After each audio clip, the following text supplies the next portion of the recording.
All right. I'm liking what I'm seeing so far. It looks like YouTube is up and running. We've got about 1 more minute left to start. Let me pull up my other screen here, make sure that that is working well. All right. Hey, folks. It is good to see you back. We're here for session 2 of this mastermind. We are covering the John C. Maxwell Leadershift book. And this is a book that really spoke to me. I got this a while ago. Honestly, I think I got it almost a year ago. And then I'd been halfway through the book and there was other things that I was reading and working on. And then this coronavirus broke out, and it has occurred to me personally that, we suffer what seems to me like a severe leadership shortage as far as our culture is concerned here. And I thought, you know, every small group, every small niche, every gaggle of people needs to have somebody that'll, step up and take a leadership role, and guide and things like that. There's a John Maxwell quote that always sticks out to me, and it says, good leaders see more than others and see before others. And so that is one of the things that I strive for. I try to be someone that's, walking around cognizant, eyes open, and try to be alert to things. But as I read the book and I begin to understand some different leadership principles, a lot of it jumps off the page at me. And I know I've covered some of this in session 1, but if you're new to this mastermind call, I did want to cover that, I love the John Maxwell leadership series of books. I'm a John Maxwell certified speaker and trainer. My favorite books are like Leadership 360, the 21 Irrefutable Laws of Leadership that I love to speak about. And then, of course, there's this book here. There is Limitless. There is Intentional Living. And all of these properties, they come together, and they may seem like they're written on the same content or the same bend. And while that might be partially true, they're all very specific in their application. And there are multiple times where I'll read something a second or a third time and I'll go, oh, okay, wow, that's different. And this coronavirus thing is one of those moments where I'm taking a second look at this book and I'm going, wow, I'm really glad that I'm taking the time and the energy to cover this. I got some pretty good feedback from session 1, and I wanted to make sure that, I didn't take too long to jump into, hey, there's Cassandra. She's saying hi to us on Zoom there. How are you, Cassandra? Katie, what's going on, girl? And I wanted to just make sure that as we cover this book, that I don't position it as like a fix-all, but more like a, hey, if you have these qualities, if you have some of these tendencies in you and you know that we can develop those, well, then that's something that I would like to see us step forward with. And so if you remember in the first session, we talked about, why every leader needs to leader shift. And why is the book called Leadershift? And let me just kind of recount that. We had spoken at the beginning of the week, we said management systems and processes tend to be linear. Hey, got people signing in. That's awesome. Management systems and processes tend to be linear. They assume that similar inputs will result in similar outputs. And I said that, I'd seen that when I'd worked corporately, a management team might say, okay, well, hey, if we got this much output with 3 people, if we have 4 people, we'll get 25 or 30% more output, right? If we have 4 people and we add somebody, we'll get 25% more output. And that's not necessarily true, right? Because leadership is different than management. Leadership is more dynamic, right? So it takes a more nuanced view of the world because it involves people, what motivates them, what their interests are, and how engaged they become.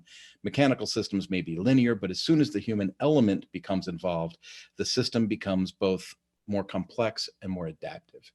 And so when I am working with a group of people, I think a lot about personality styles, personality traits, communication styles, work styles, things like that. And that's kind of what this book is getting around. So like if you may be DISC certified, or you might be thinking of that book, Wired That Way, things like that. That's kind of what that's getting into. But I thought that kind of recounting the earlier week session would be good. Do you guys remember what we said about the cheetah and how adaptable a cheetah would be? The reason that story stuck out to me was, before reading this, I keep thinking of like a cheetah, right? Like running straight across the field. Like I said last week, cheetah just runs straight across the field and he just boom, tackles his prey. That's it, right? That's how he wins, because he's fast.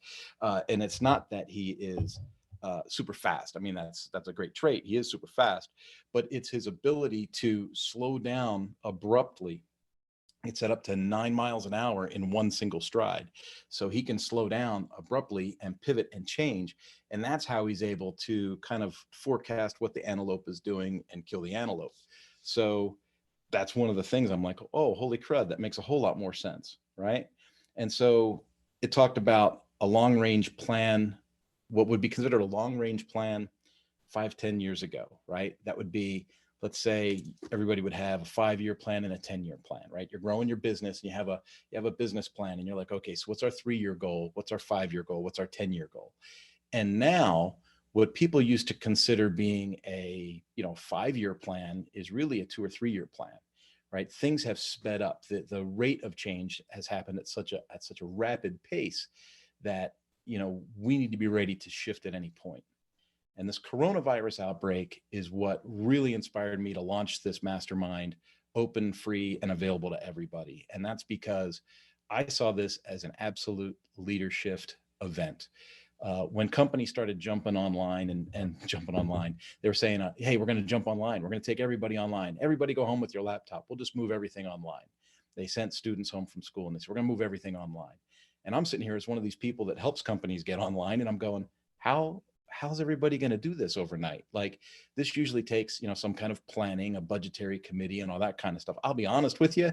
It would take a company like Suzuki that I used to work for, it would take them 4 or 5 times as long to approve a project just with budgets and paperwork and nonsense than it would for me to actually do the job. And so knowing that that's how big corporations work, I'm looking at all of this news with the coronavirus and sending everybody home. I'm going, how are they going to get online? Like, what are their considerations? And so when I think about that paradigm shift in work habits, I'm like, holy crud. Now take this another step further. They send everybody home with a laptop. So now everybody's at home working, right? They sign in via VPN and they're, pulling reports and their CSV files and they're plunking along, drinking coffee, petting the dog. Everything's great. What's going to happen in a month or 45 days when the boss calls up and goes, hey, great news, Joe, the office is open. We need you to come on back. How many people are going to say, I'm not getting back on the highway. I'm not going to commute. I'm not going to do that. Nope. I work at home now. And this is the new normal. And I'm really interested to see how culture adjusts to life being back on. Let me see if I can unmute. Nope, she's got herself muted. All right. I was going to unmute you, Katie, and see if you want to say hi to everybody, but you're muted. Hi. Hi, Katie. Do you feel awkward now that you're on video? Yes. Yeah, you won't even turn the camera on, will you? I don't know how. Oh, that's okay. See, this is a perfect example of leadership and technology. Don't start. It's okay. I'm drinking energy drink. I'm going to be a little crazy. I just downloaded this app like 15 minutes ago. So yeah, I live on this program. I literally run meetings on this day after day, week after week. This has been what I've been doing since I left Suzuki in January. Oh man. Cool. So how do I do this? How do I turn it on? You should have some kind of an icon on your screen that has a little picture of like a movie camera with an X through it or a line through it. And then there you go. There's my girl. I did it. There you go. You should hold the camera up so we don't all look up your nose.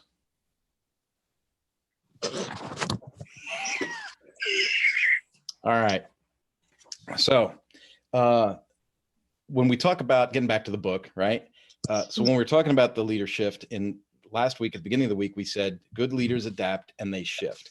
And then we talked about a bunch of stories, and that's all available in the Yana Nomas leadership lesson.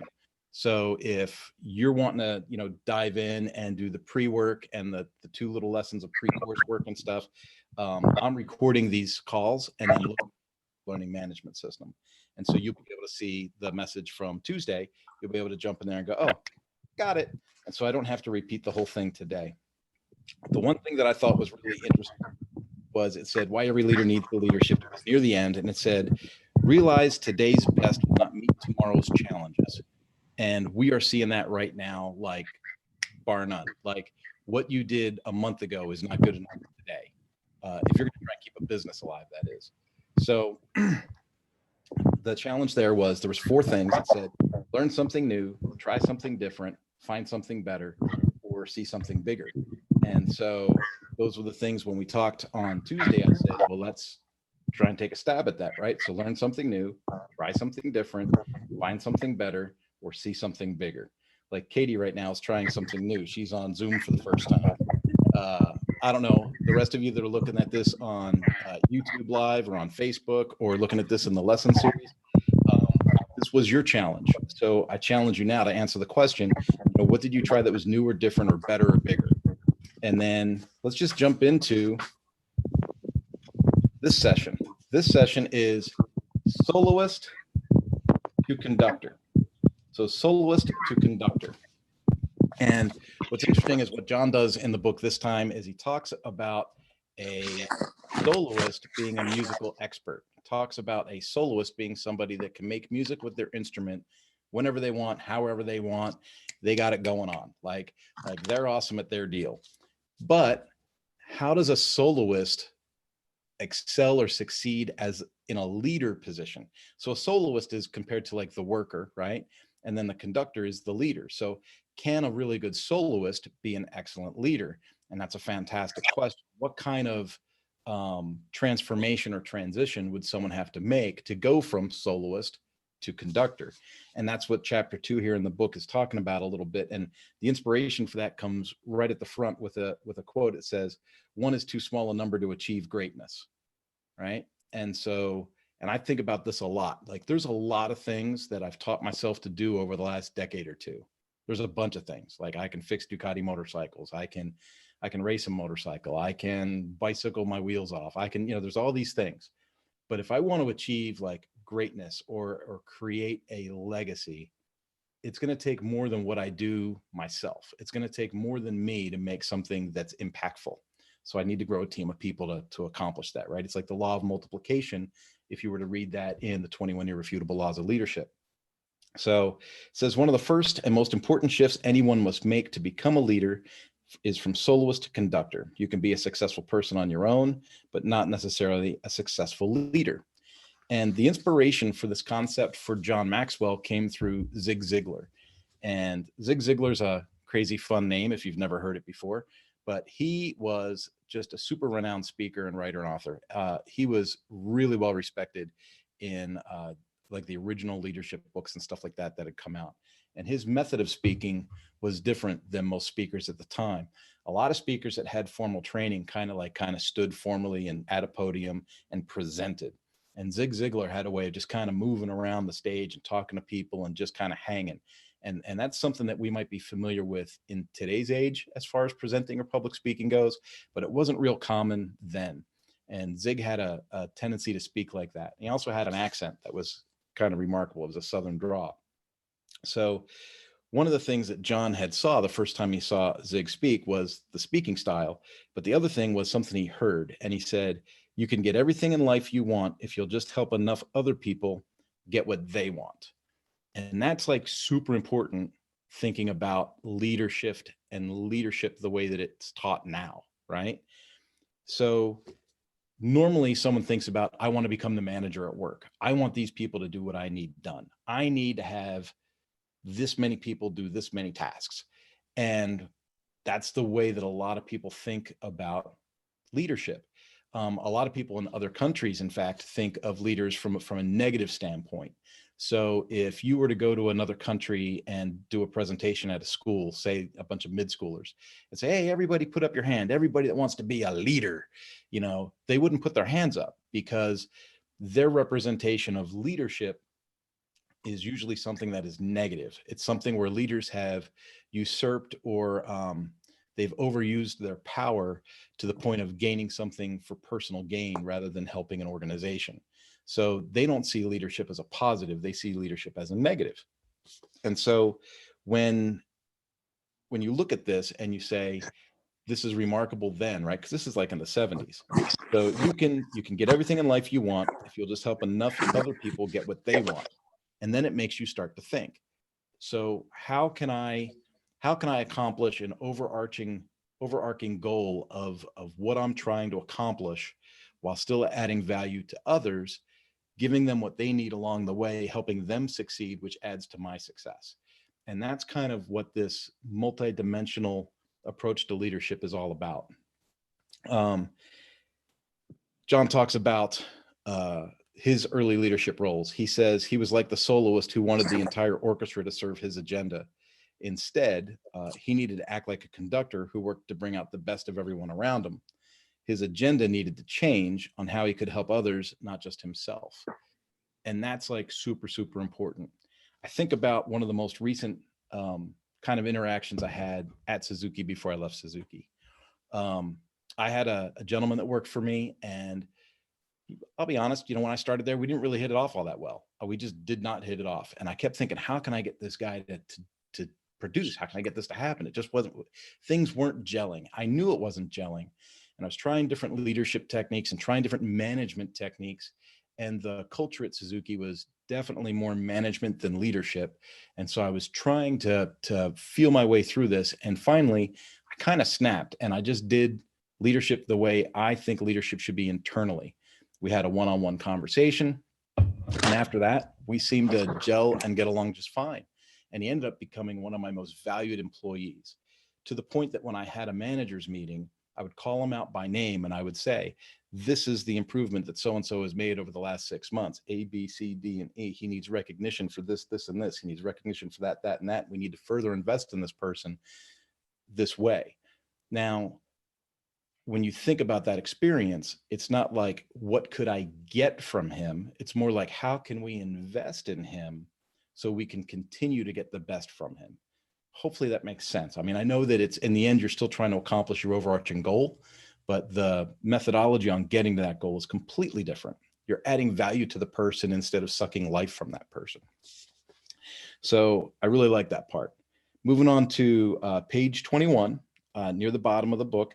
And remember, I put the links to, if you wanted to get a copy of the book or get the ebook from Amazon, those links are on the Learning Management site, and they're in the original invitation announcing the series. So, and I'll keep posting those links into my social so that people, if they lose track, can always find that link for Amazon, but it's John C. Maxwell's Leadership book, right?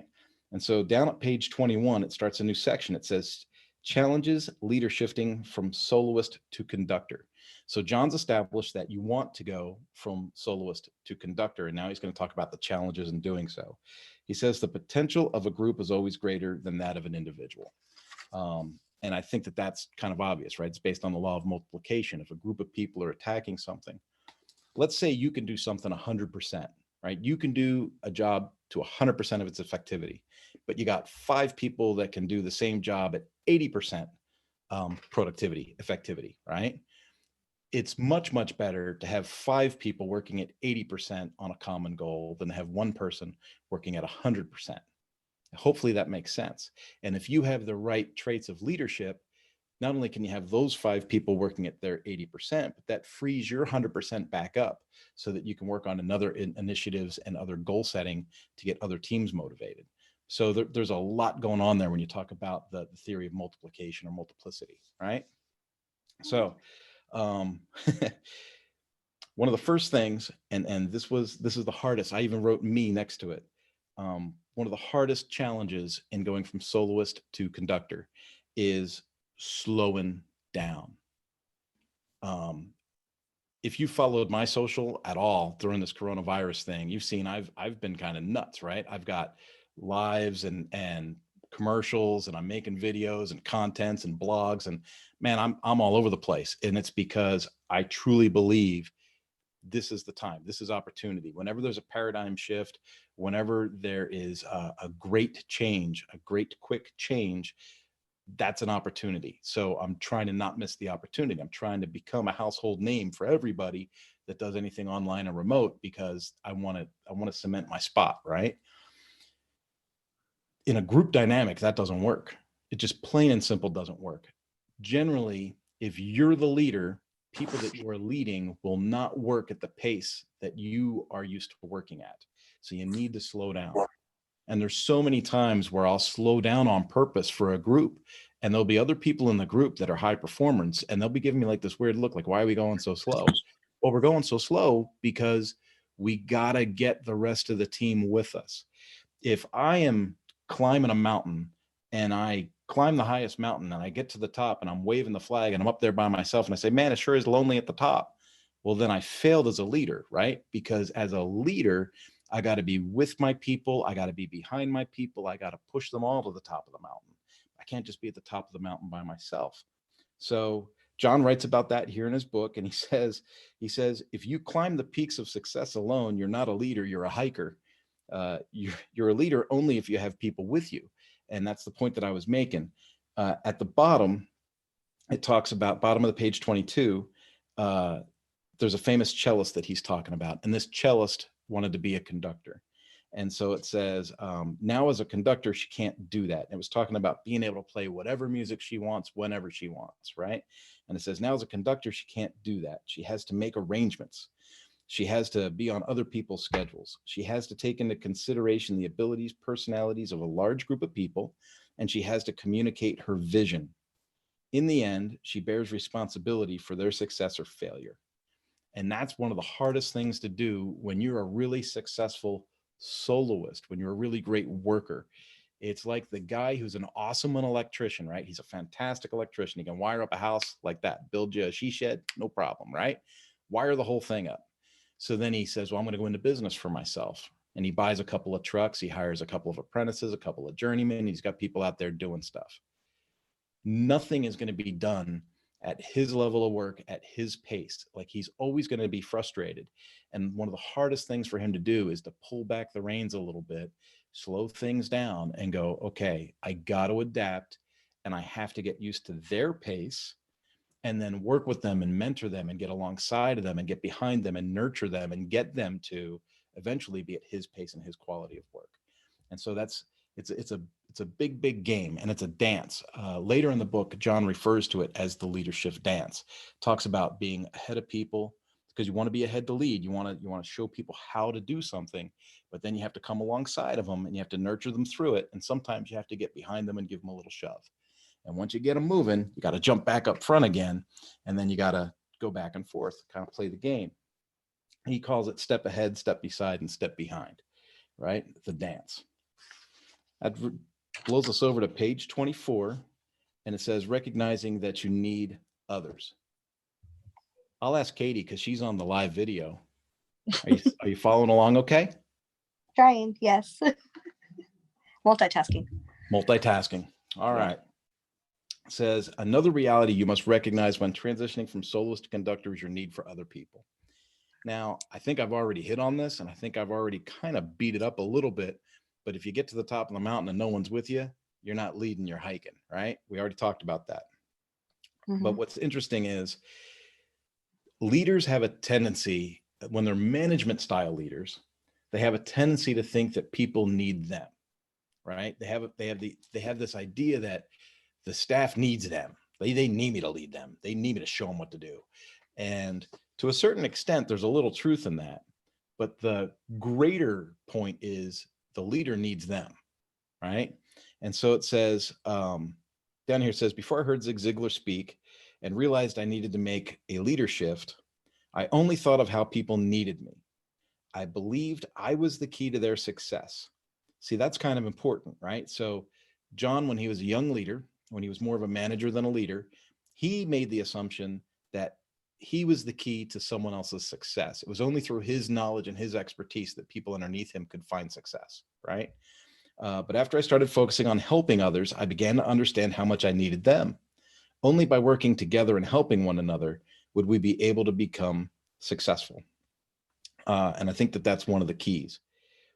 When that leadership happens, you begin to think in terms of inclusion. You begin to think in terms of, well, for instance, like I volunteered a bunch of different churches and stuff like that. And if you allow yourself to volunteer at a church and then look around at people that are paid staff, if you allow that to happen to yourself, you'll see someone doing the same job you're doing at a church. They might be getting a paycheck and you're not getting a paycheck, or you might be doing more work than they're doing. And they seem like they're kind of half messing off half the day, right? And if you allow yourself to get into that scarcity mindset, right, and forget the main purpose of why you're doing what you're doing, it can be something that becomes an erosive quality, right? But you want to have something that's a quality of contribution. So it's important that you think of things in terms of not competing, but completing, right? And I know that that sounds like a real play on words, but if you think in terms of competition, like who does the most or who does the least, pardon me, or who has the most value or the least value, um, those are qualities that can create hardships in the workplace or in the volunteer organization or whatever you're doing. But if you go at it from a perspective of, everyone needs the leader needs everyone, right? And you think in terms of completing a group rather than competing within the group, things get a lot clearer, right? So John says he's made it the goal to cultivate an environment where we complete each other ahead of competing with each other. And then he has two columns and the traits of competing, right? So traits of competing versus traits of completing. If you are competing, you have a scarcity mindset. And if you're completing, you have an abundance mindset. If you're competing, you think in lose and win, right? You think in terms of win and loss. If you're completing, you think in terms of win-win. If I were to go back to the story I talked about where I had that person at Suzuki that I had overseen, managed, or led, however you want to phrase that, and things weren't going so great, and then things suddenly did go great. I think if I were to be real with you and break that down, my perception of our tasks had completely changed, because there was a point in our professional relationship where we didn't have an interpersonal relationship. And leadership is a lot like sales. It's relationships based, right? And I didn't have enough of an established relationship with this individual to get performance from him.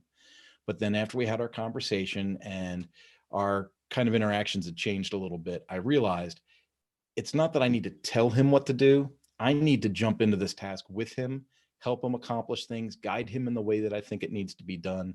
And once I lay some infrastructure around the project with his buy-in and with his contribution to the project will come out much, much better. And in the end, we ended up with a stellar project, a stellar property that he could share as a trainer with the rest of the people in the country that he was teaching.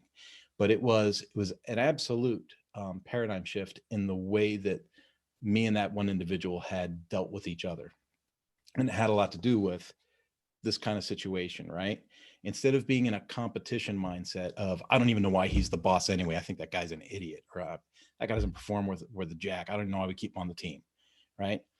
Those types of negative comments, whether they go upstream or downstream, have a negative effect and create a scarcity mindset. Whereas if I say, hey, you know what? He's a great trainer. He's well-spoken. He knows the product. Let's just build the best project we can with what we've got. That changes things. It might be saying the same thing, but the way it's said and the way that it's implemented is completely different. So it says, after a completing culture creates wins for everyone, it lifts morale, it encourages team members to make one another better, and people enjoy working in such an environment. Now, if the environment changes from, I don't know why that guy's the boss, I think he's an idiot, and I don't know why I keep that guy employed, I wish I could fire him. If you can get rid of that, and then you have everybody working on the same team trying to get ahead to make something better, and the morale improves and people actually like working there, how much more productivity do you think you get out of the team when people are happy to do the work that they're doing, right? And then that triples everything. And Katie's smiling, so she knows. I know. She knows. Next in the book, we're skipping to page 25.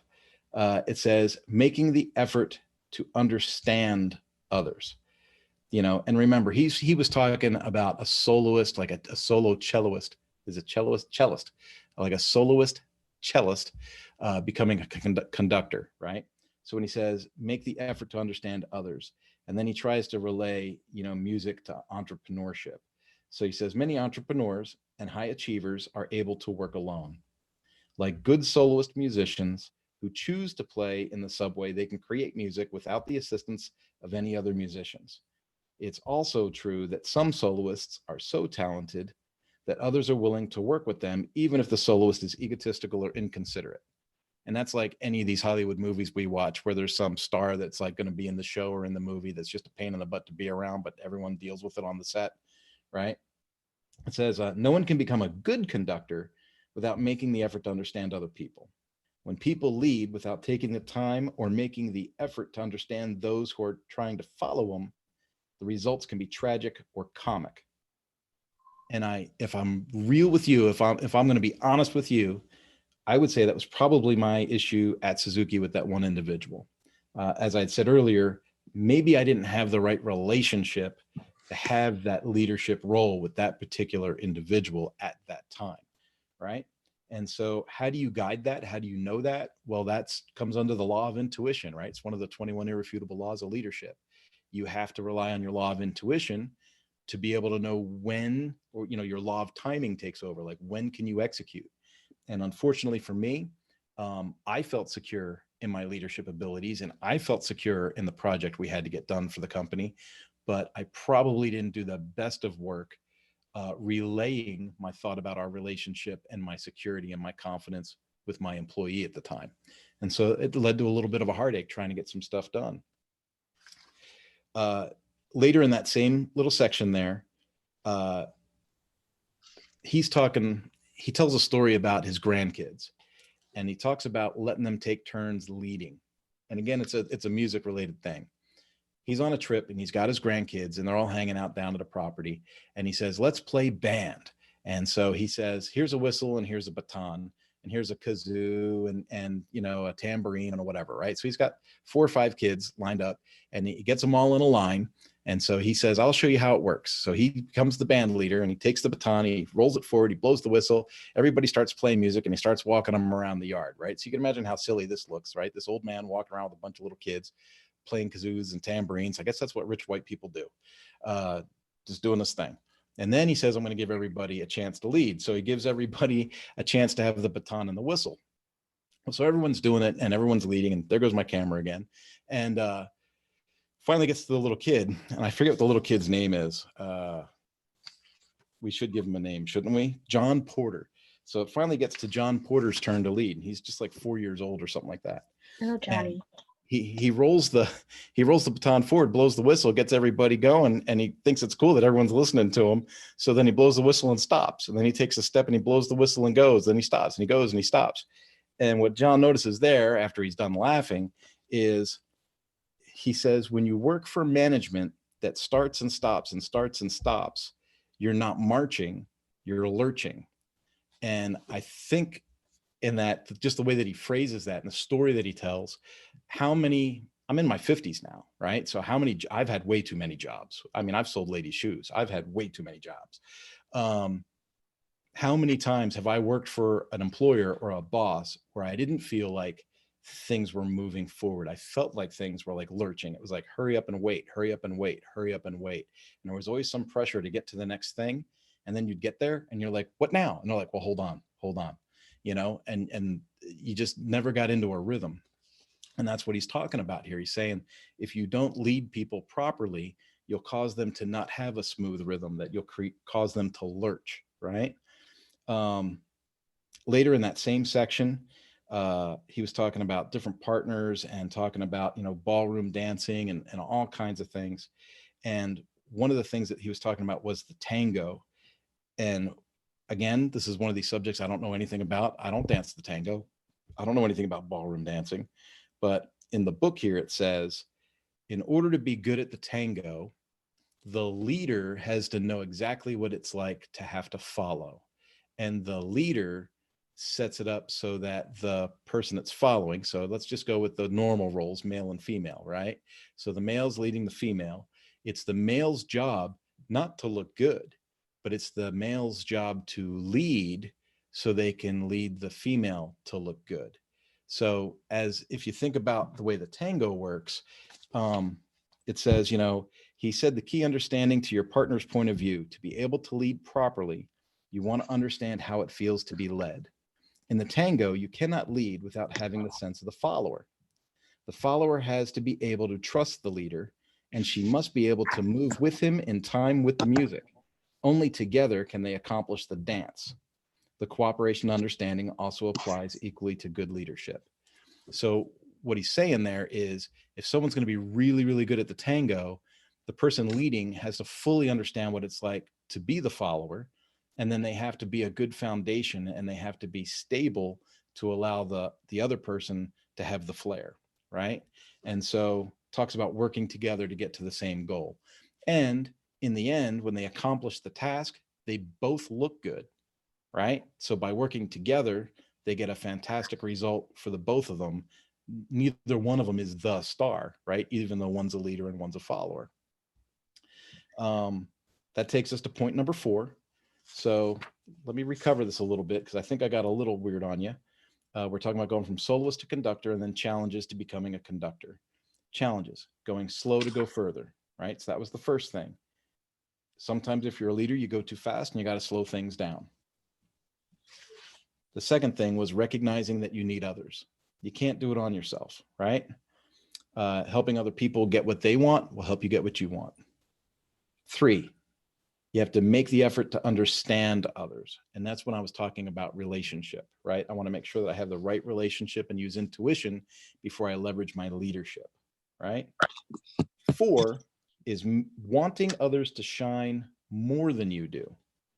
And I think if I was going to talk about levels of leadership, and I don't want to put words in John's mouth because he didn't write it this way, but if I was going to talk about levels of leadership, this to me is one of the highest levels of leadership that you can attain. For me, I've noticed, and then this is personal, right? This is just me talking. I've noticed I have an overbearing sense of pride when my team does something awesome, and I really don't feel like I have anything to do with it other than the fact that it's my team. Like, I love the fact, like, I'd say Suzuki again. That was my last corporate job. So I was at Suzuki, and we launched an e-learning, 2 weeks ahead of schedule, and the graphics are great, and the voiceover is awesome, and the script is good, and, it was timely, and the material was appropriate. And then other people see it and they go, wow, man, that's probably the best, that's the best e-module the company's ever put out, right? It's not like, oh, aren't I amazing? Look what I did. No, it's the team. It was the talent of everybody. I've got a subject matter expert that drew the material for the product. I've got someone else that wrote the script. I have someone else that read the script. I have someone else that edits video, and I might oversee the project, but I was super, super proud of my team and for the output that team had. And I didn't hesitate to say to others and the other managers within the corporation, oh, no, that was because so-and-so really rose to the occasion. And that's because you want your team to look awesome.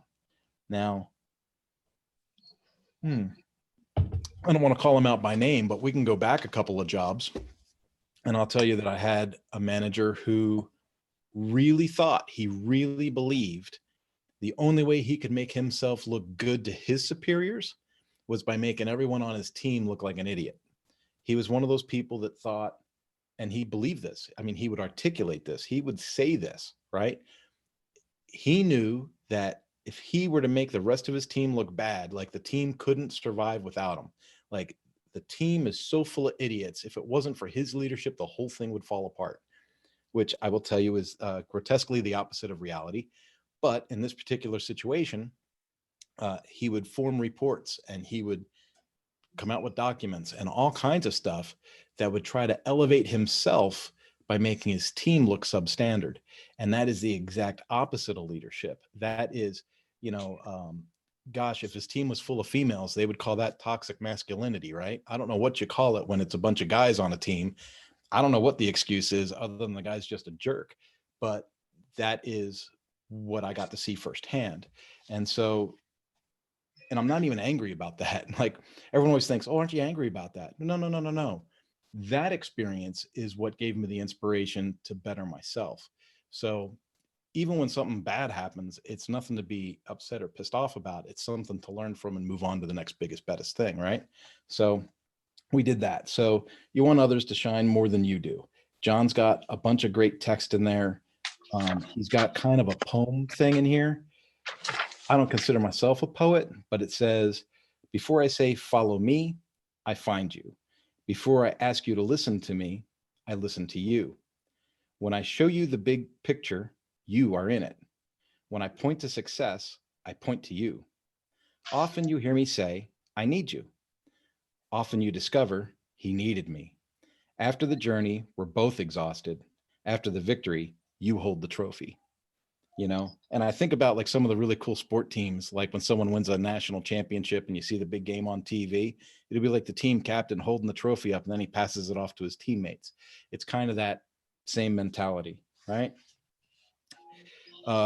Moving further, and I'm watching the time, so don't worry, I'm not gonna usurp your whole afternoon here. It says good leaders do what they can to put others in a position to win. And at the bottom of that section, so this is page 28. This is near the end of section 4 there. He has some bullet points and it says, see the possibilities in all people. As a leader, I can tell you firsthand that is very difficult sometimes. So see the possibilities in all people. That's the first bullet. The second bullet says, honor them in front of others. That can also be a pretty hard one to swallow, especially if you're having a hard time with the first bullet. Invite them to help achieve the vision. So this is what, like in the 21 irrefutable laws of leadership, they would call it the law of the buy-in, right? You want to make sure that your team buys into what the vision is in the first place. If no one is sold out to the deal, then no one cares, then there's nothing to chase after, right? You got to be clear about the goals. The fourth bullet, notice that they do well and compliment them. And again, if the first bullet is hard, that fourth bullet's really hard, right? Because you're supposed to see the possibilities in all people. That was the first bullet. And then this last bullet is thank them and make sure they know they're valued. And, adding value to people has been probably the biggest driver I've had since, honestly, 2011, 2012. Almost every relationship, every conversation, every, vendor relationship I might have, it's not so much just an exchange or a transaction, but it's about building that relationship. And it's that relationship that leads to future successes. So I hope that makes sense. Like when I teach service writers and service managers in the power sports industry, how to really grow their service departments, I tell them, don't focus on the transactions. Don't focus on charging $60 for that oil change. Like that oil change is the least important thing. The most important thing is the relationship with that customer, because that customer is going to spend thousands of dollars, over 5 years of motorcycle ownership, not just that oil change. And so it's really about focusing on relationship. And if you focus on relationship, the rest will follow naturally anyway.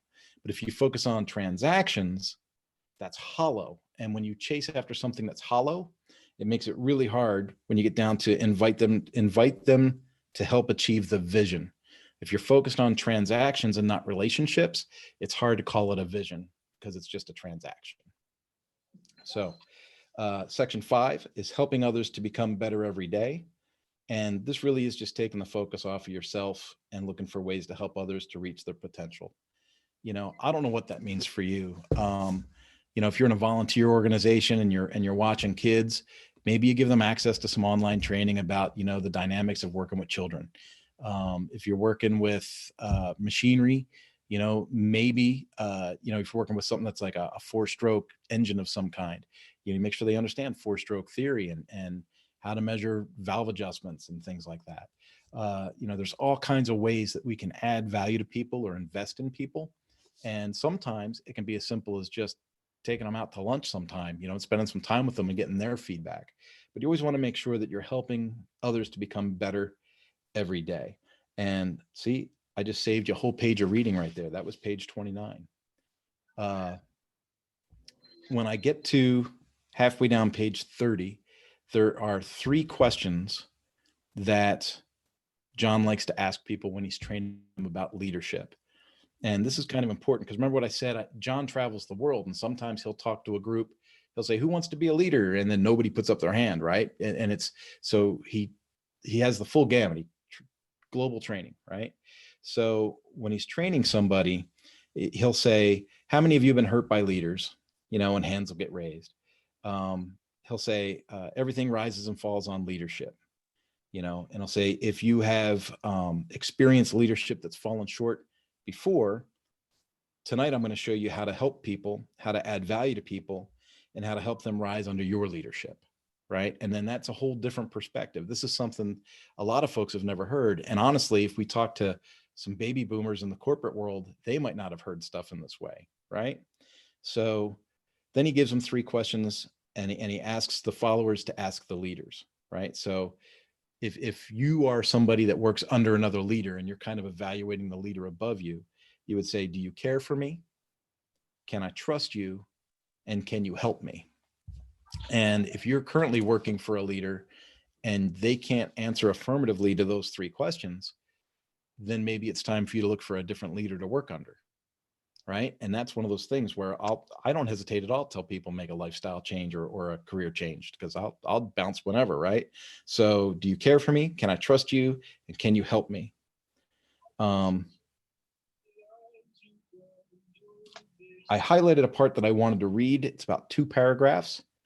It says, before the course was taught to a group of teenagers, the participants were asked to complete a survey. One question was asked, do you want to become a leader?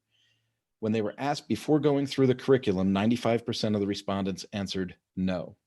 Their opinion of leadership and leaders was negative because most of them had observed corrupt and manipulative leaders taking from others rather than adding to them. Their leaders didn't care about them, so they didn't care to become leaders. However, after taking the course, their attitudes about leadership had shifted. So when we say taking the course, we're talking about discussing ideas like what we're discussing here today, right? When asked the same question, 85% of them responded with a yes. Why? They have been taught that leadership was about helping people, adding value to them, and using influence to improve their community. And that's something they wanted to be a part of. So when we do this type of training or these types of masterminds, those are the types of things that I always concentrate on. So as we do more of these John Maxwell properties, those are things like, do you care for me? Can I trust you? Can you help me? If you're not interested in becoming a leader, why aren't you interested in becoming a leader? Why wouldn't you want to leverage your skill set and add value to others? And then we can discuss it and then see if maybe you would like to become a leader, right? And then we can go over more stuff. When you decide that you're going to become a conductor instead of a soloist, it says the next thing to do is to just focus on adding value daily to people. It says every day, look at your calendar and ask yourself, where can you add value? What additional opportunities to help others will be given to you today? So not just Katie, because she's on the live video, but people that are on YouTube, people that are on Facebook, people that are watching this in the mastermind lesson load on the Academy. You know, when you're thinking about getting a new car and you say, oh man, that red Camaro looks awesome. I think, you know what? I think I might want to get a red Camaro. And then you think to yourself, I'm thinking about getting a red Camaro. How many red Camaros will you see for the next week while you're driving back and forth to school or to work? Right? Katie, will you see more? Oh yeah. Oh yeah. Right. Oh yeah. Or, you know, me, I'm addicted to motorcycles.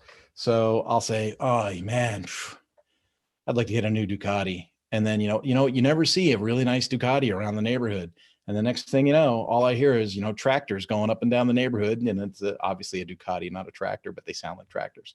And so I go, oh, look at that. There's Ducatis everywhere. Everyone's copying me.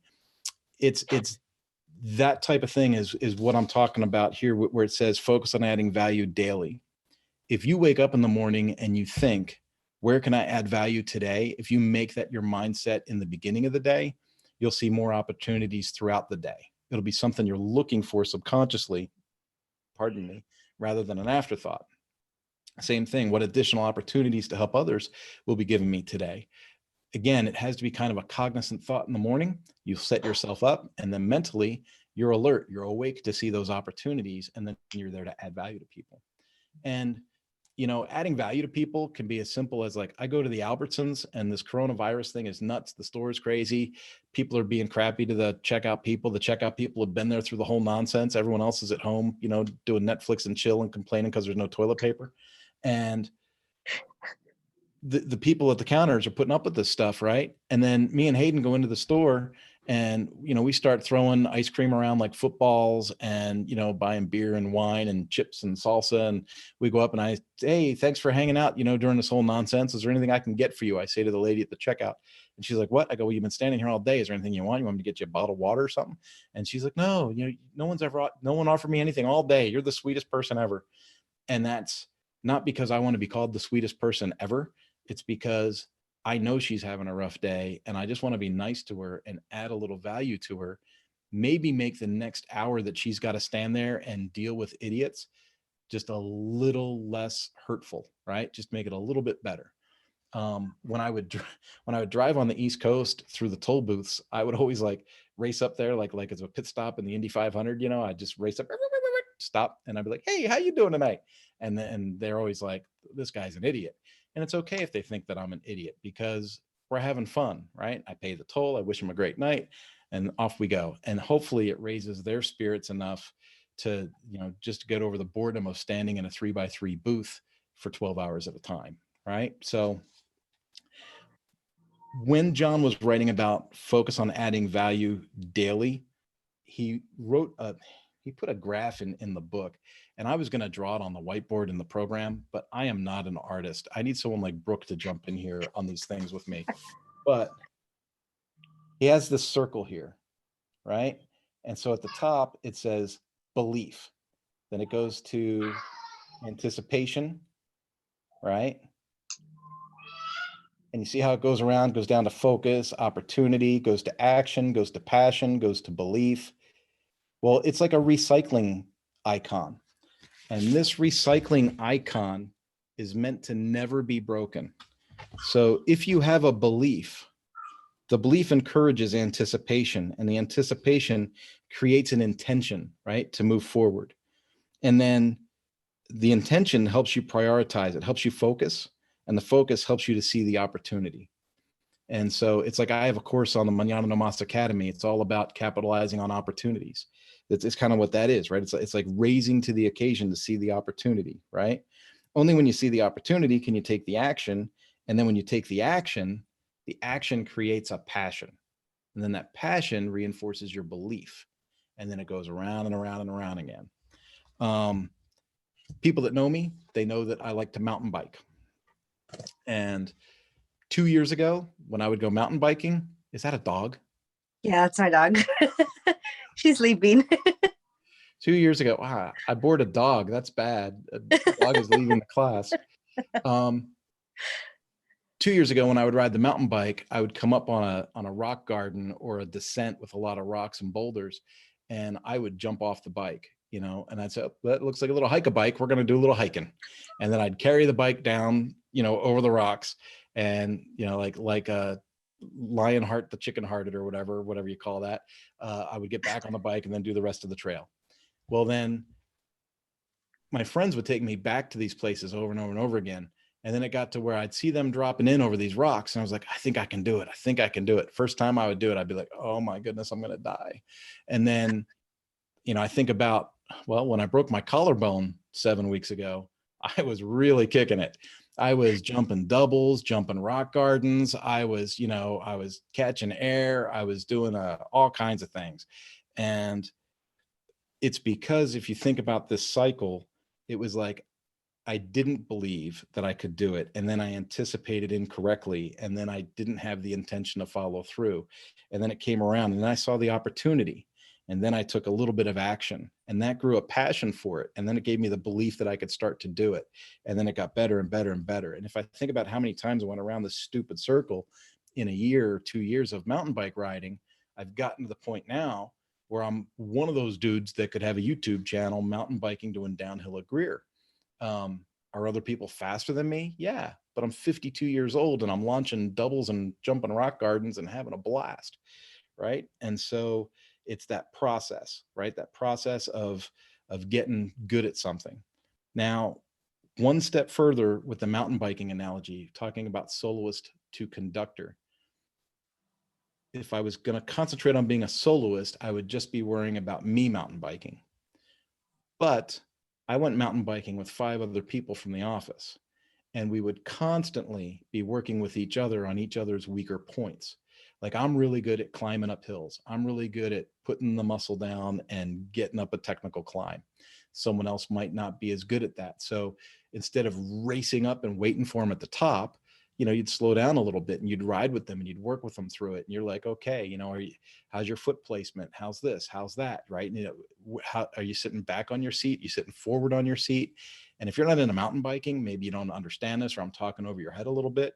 But if you move your butt back like an inch on your seat, you get a lot more torque pushing down on the pedals. And so there's a lot of techniques that you could share.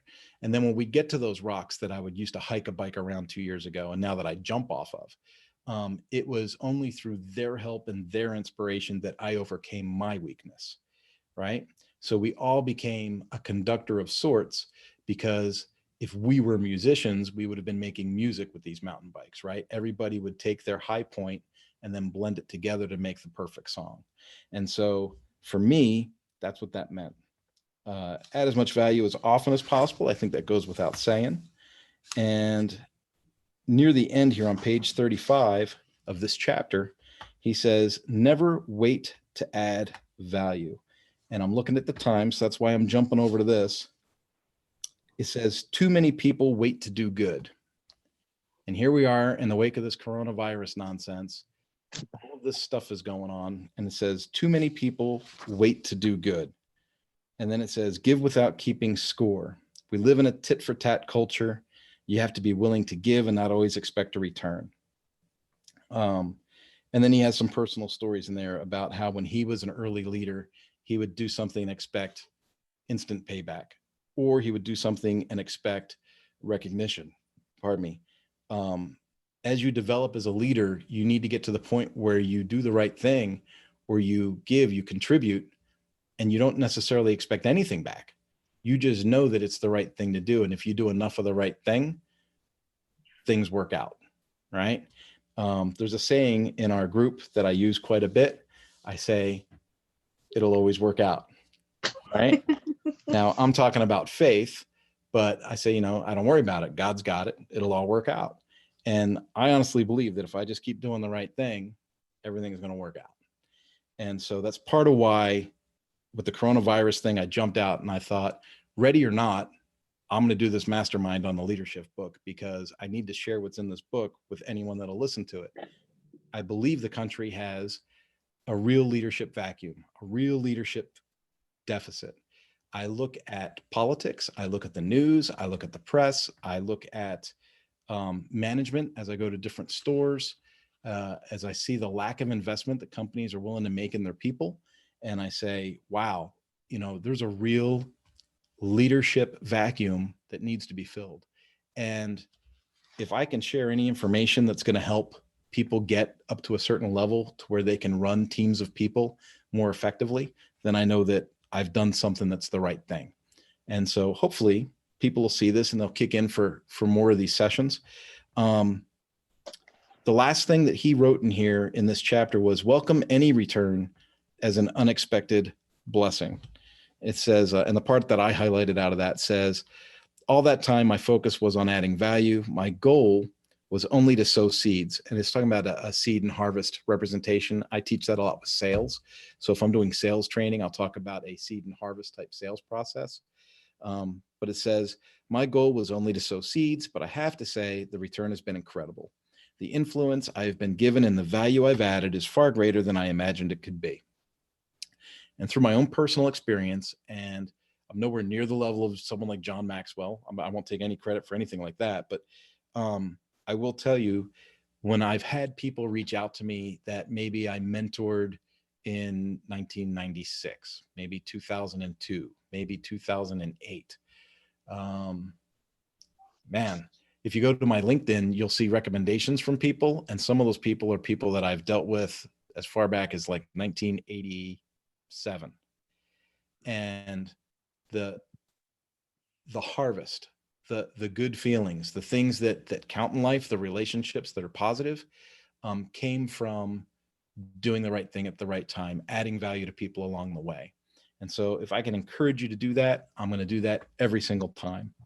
The last page that he wrote here was another one of these poem things. This one's by Matthew Kelly. And remember that this was about being a soloist to a conductor. And then he tried to talk about farming with the seed and harvest. And a lot of things were blended here. So he put this thing in here from Matthew Kelly. And Matthew Kelly writes, in a land where there are no musicians, in a land where there are no storytellers, teachers, and poets, in a land where there are no men and women of vision and leadership, in a land where there are no legends, saints, and champions, in a land where there are no dreamers, the people will most certainly perish. But you and I were the music makers. We were the storytellers, teachers, and poets. We are the men and the women with vision and hope. We are the legends, the saints, and the champions, and we are the dreamers of the dreams. And that's that. It says, I would add that we are the conductors who help others make beautiful music together. That closes out the second chapter of Leadershift. I hope that you guys see value in this, and I hope that you are signed up in the Academy on Mañana No Mas so that you can kind of review this stuff as a resource. The Leadershift book to me is it's a remarkable work because it's not just talking about the theories of leadership. It's not just talking about do this to be a good leader. It's talking about do this in combination with really great timing because things are moving at a much faster pace than what we had experienced previously.